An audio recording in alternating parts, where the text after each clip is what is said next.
Hey YouTube, welcome back to the channel. So it's been a while since I've made a couple of movies, so I thought, well, it's time to do a couple of videos and a few reviews of some of the kit that I use, some of the kit that I carry, some of the kit that I've acquired over the last sort of year. So with looting last year in KZN, I sort of stepped out into the community and helped out as much as I can with security and that sort of stuff. So a lot of my personal projects took like a sort of a side seat, and then in January I started in a new career which took quite a bit of my time, so I had to focus on that. But I'm back and I'm here to create some content on some new reviews, etc. So the first thing we're going to be reviewing is this, I wouldn't even know how to say it, Ruike sort of multi-tool slash knife. It's sort of in line with the Swiss Army knives, etc., but just a little bit differently made. Quite nice pieces of kit. We're going to get this down on the bench, have a look at what tools are available in this specific model that does come in different models. I don't know all of them. This is my first Ruike knife that I own. So we're going to get down on the bench. We're going to have a closer look at this, see what tools are available.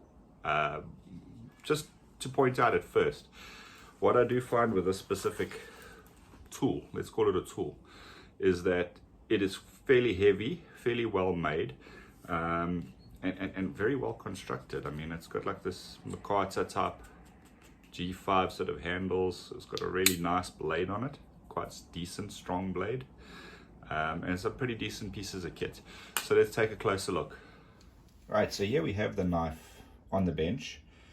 As you can see, you've actually got quite a nice pocket clip on here, quite sturdy, quite strong, and it works quite well. I do put it in a pouch to keep it.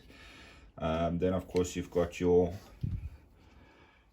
bottle opener, your wine bottle opener, corkscrew, pretty much a staple for like Victorinox and the like. One thing I did notice is that all of these seem to have a serial number on them.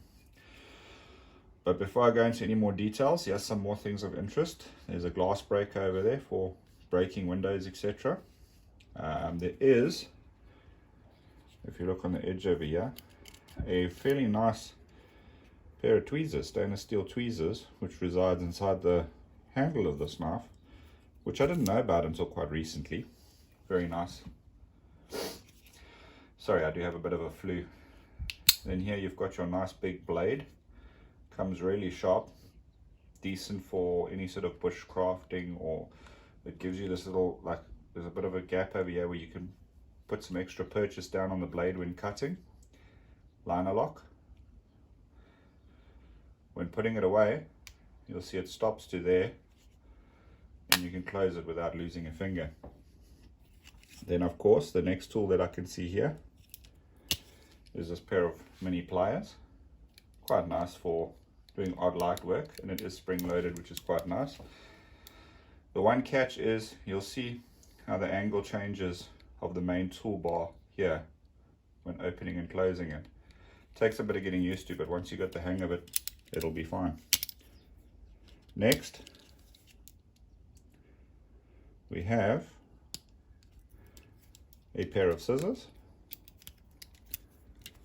The scissors themselves also spring loaded, quite nice and heavy duty. I like how they do the spring bars on these. Really nice piece of kit. Then inside of those you have these two tools, which is a two-dimensional, as they call it, Phillips, and a multi-tool, which is an awl slash wire stripper slash bicycle spoke spanner for maybe leather stitching, etc. Not bad piece of kit. Nice as in sort of outdoor bushcrafting, survival, multi-tool sort of thing. Let's just put these away. And then the last two are your very traditional. I believe they use these as wire strippers as well. Flat screwdriver pry bar, can opener, or actually bottle opener. Your can opener would be Or is that the can opener? No, bottle opener, no can opener on this specific model. That's interesting. But then here you have this interesting blade, which is for cutting rope. It stops out at that angle, so it gives you more leverage for cutting the rope, etc. It's quite sharp, very nice.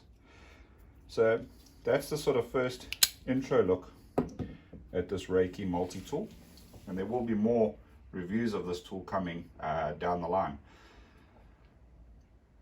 Keep your eyes open for some more reviews coming from sponsored kit, as well as some kit that I've purchased myself.